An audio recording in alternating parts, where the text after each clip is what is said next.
When I was young, I was feeling frustrated one hot summer day. I'd been outside most of the day playing with the other kids in the neighborhood. And once again, I felt that someone who I thought was my friend was actually not my friend. I went downstairs to the basement of my home and asked myself, why aren't friendships as easy as Fred and Barney's on the Flintstones? After all, they lived next door to each other, like I did with the other kids in the neighborhood. They spent time together. They had fun together. And like me, sometimes Fred or Barney would say or do something wrong that led to an argument, but somehow they always remained friends. That day I realized Fred and Barney lied to me. Friendships are complicated. If you are an autistic adult, maybe you've had that same realization. This is another video in the series Adult Autism 101. Adult Autism 101 breaks down autism for adults on a late autism journey. Hey, Define Yourselfers, I am the Confident Autistic, but you can call me Chris. Today, we're going to talk about why friendships can be so difficult for us autistic adults. And be sure to stay tuned to the end of this video for a few practical tips that can help us when it comes to friendships. Maybe you looked around and wondered why making and keeping friends seems to come naturally for other people, but feels confusing, exhausting, or even impossible for you. Maybe you ask yourself, why are friendships difficult for us autistic adults? Let's dive into this. One of the biggest challenges we autistic adults face is that friendship often depends on unspoken rules. Think about it. Nobody hands you a friendship manual. Nobody explains exactly how often you're supposed to call someone. Nobody tells you how long to wait before texting back. Nobody explains all the subtle social signals that other people seem to pick up automatically. For many of us, it can feel like everyone else got a copy of the handbook and we somehow missed the meeting where it was handed out. And when we don't know these unwritten rules, misunderstandings can and will occur. Sometimes people think we're uninterested when we're actually interested in being friends. And sometimes people think we are smothering them when we just want to be their friend. Sometimes they, when I say they, I mean neurotypicals, think we are rude when we're simply being direct or blunt. I know that happens to me. Sometimes we don't realize a friendship is fading until it's already gone. That can be incredibly painful. I know that. I'm sure you know that too. Now, there are two reasons friendships are hard for us. The first is sensory and social exhaustion. Socializing often requires a tremendous amount of energy. For many of us autistic adults, it is not just the conversations itself. It's the noise that's going on in the background in the conversation. It's the lights that are around us or above us. It's the crowds that we may be trying to communicate with one person that's surrounding us during our conversation. It's the unpredictability. And the unpredictability can be you say something, you expect your friend to say something back, and they say something different, and you're kind of like, what do I do now? And the constant processing of information. All of these things add to the frustration and challenges we face trying to socialize and become friends as autistics. Now, while other people may leave a social event feeling energized, we might leave feeling completely drained. I know I do. I know when I go to a social event or I've gone to a social event, afterwards, all I want to do is take a nap. Okay, that's me. I don't know about you, but that's me. And because social interactions can be exhausting, let me rephrase that. for many of us are exhausting. We sometimes need more recovery time that other people understand. People, neurotypicals don't understand how exhausting this is. I mean, for them, let's do this analogy here. For us, we can be so exhausted after maybe even a 15-minute social interaction. Okay. Just as if they just ran a marathon for the first time in their life and never practiced or, built up to it. That's how exhausting it can be for some of us. Do you agree? Let me know in the comments. Unfortunately, that can sometimes be misinterpreted, our need for more downtime afterwards. People, and when I say people in this case, I mean neurotypicals, may think we're avoiding them when we're just trying to recharge and or self-regulate. That's what all we're trying to do. We're not trying to avoid them. We're not saying, you know what, I don't want to be a friend anymore. We're saying, oh, my battery is low. I got to go in the charger for a while. I'll be back when I'm closer to 100%. That's what we're saying. But they don't get that because they don't have the same experiences that we do. See, most people, and I will include myself in on this,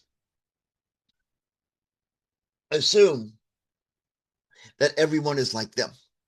Now, I've learned being autistic that is not true. And that was one of the harder things for me to learn. But I anticipate people are going to understand and react to things because they're like me. They're not. Neurotypicals have a different experiences in life than we do, and vice versa.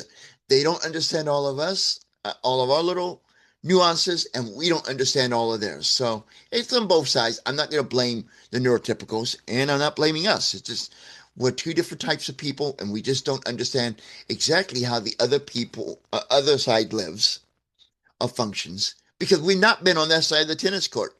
Another sports analogy. Now, the second reason that friendships can be very challenging for us is masking and authenticity. Of course, there's masking. For years, many of us autistic adults have learned to hide parts of ourselves in order to fit in. We study social behavior. We rehearse conversations. We try to say the right thing, act the right way, and avoid standing out. The problem is that masking can make friendships feel incredibly lonely.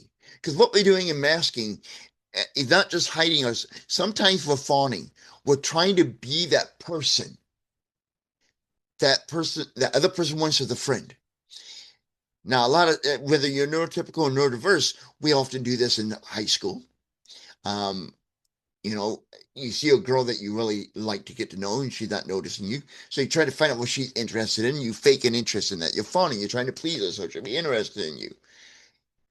That probably did not work for any of us in high school, if we even tried it. So the most important thing for us to do is to be our authentic selves. And we're going to talk about that in a moment. Now, as I was saying, the problem is that masking can make friendships feel incredibly lonely.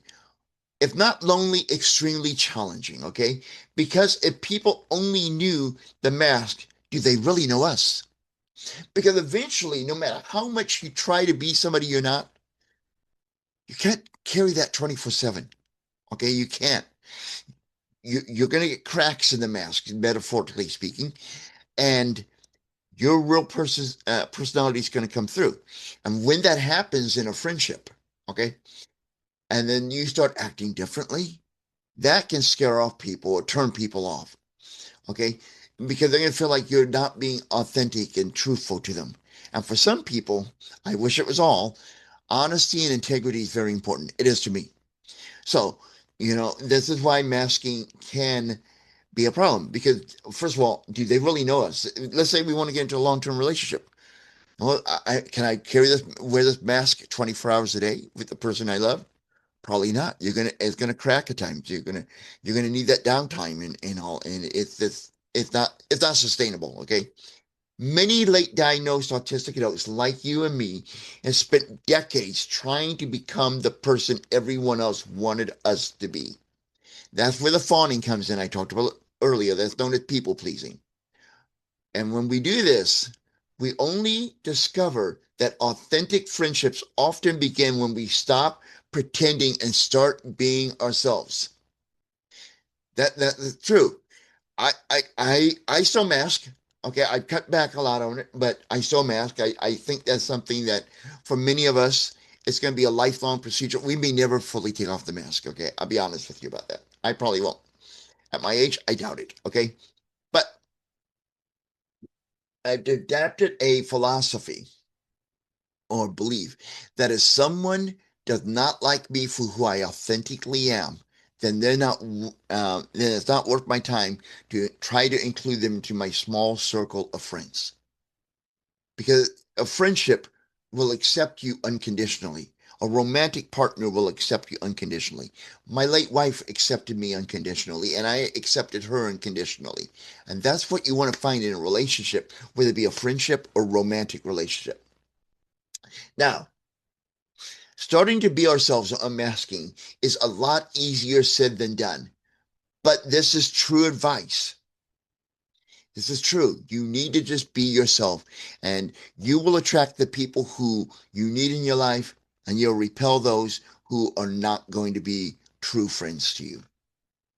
Now, here's some practical tips I promised you earlier in this video. So, what can we do? First, we want to start small. You don't need 10 close friends. You don't even need 5. Focus on building one meaningful connection at a time. I had a friend that I knew from high school, and she and I were talking on the phone one day about her daughter. And her daughter was obsessed about having a lot of friends. And she told me this is the advice she gave her daughter, and it's true. It's not the quantity of friends that you have, it's the quality. I'd rather have only 3 friends that I know will be there when I need them and totally accept me for who I am than 40 friends that I have to mask around all the time. Because those 3 friends, they're going to be with you through the good times and the bad times. Now, second, we look for people who share our interests. For many of us autistic adults, we find friendships grow naturally around shared passions than around small talk. Now, friendships naturally grow around shared passions, not only for neurodiverse people like us, but I believe that's also true in neurotypicals in many cases. And small talk, oh gosh, don't even get me started on that. I can go on a tantrum, a soapbox for hours on how much I hate small talk. It's pointless. I don't see a reason for it. I'm not good at it. It makes me very uncomfortable. And all I want to tell the person is, I am out of here and just walk away. All right. Now, the third practical tip I want to share with you is to give yourself permission to be authentic. Say to yourself, it's okay to show the real me to people. Because like Chris said, like the confident autistic said, it's going to attract the people who are true friends and repel those who I really don't need in my life. Because the right people won't require you to constantly perform. And finally, remember that friendship doesn't have to look the same for everyone. No 2 friendships are alike. No 2 friendships are. Whether one person that friendships in 2 different friendships, they look different, or even 2 different people in 2 different friendships. Every friendship is different. And I know that's confusing because I know I've had friends and I thought, well, that friend reacted that way. Why doesn't this friend? Because we're all unique humans. We're all different. We're different. Every one of us on the autism spectrum is different. There's a saying that I love. When you meet one autistic person, you have met one autistic person. And that's true for everyone. There are no 2 people in the world that's alike. A long time ago, I used this analogy. We are as unique as 2 snowflakes. We being everyone on this planet are as unique as 2 snowflakes on a January morning. No 2 snowflakes are alike. No 2 people are identically alike. Even twins are not identical. They have their own little personalities, their own little traits, their own little subtle differences. So every friendship's going to be different. And that's okay. And if your friendship looks different than, let's say, your brother, who is not on the spectrum. It looks different. It's fine. No two friendship. You don't need to copy someone else's friendship. Every friendship is unique. Now, some people love daily conversations. Others are perfectly happy talking once a month. And neither approach is wrong. I have a friend of mine, and this kind of, well, I won't say it drives me up a wall because I'm starting to understand every friendship is different. And friendships have ups and downs. Okay, there's sometimes I will text him every day or maybe twice a day, and he'll do the same. Sometimes we'll go 3 or 4 days without texting. Now that used to scare me, like, did I say something? Did I do something that I lost this friend? But I've learned over the years, we get busy in life. He gets busy, I get busy. It's okay, we get back together. Now remember, like I said, some people like daily conversations. Others are perfectly happy talking once a month. Neither approach is wrong. And this is one thing that hangs us up in friendships and can hang us up in relationships. Fortunately for me and my wife, we were on the same page on this. We love daily conversations. In fact, once we started dating, 99% of the days that we were dating, we spent time together in person because we both like that. But there's some people who, when they're dating, I wanted to see you once or twice a week, I'm good. But and then they fall in love and they get married, okay? What I'm trying to say is people are different and we need to understand that because we're different too. So neither approach is wrong, whether you have daily conversations or talking maybe once a month or anywhere in between. Neither approach is wrong. What matters is finding relationships that work for both people involved, that works for you and the other person that you are being friends with. Thank you for watching this video. New episodes of Adult Autism 101 drop every Monday, so be sure to subscribe to my channel and ring the bell to receive notifications of new videos and when I go live. In the meantime, please check out this video that is coming up on your screen. And until next time, I am the Confident Autistic reminding you to live confidently autistic.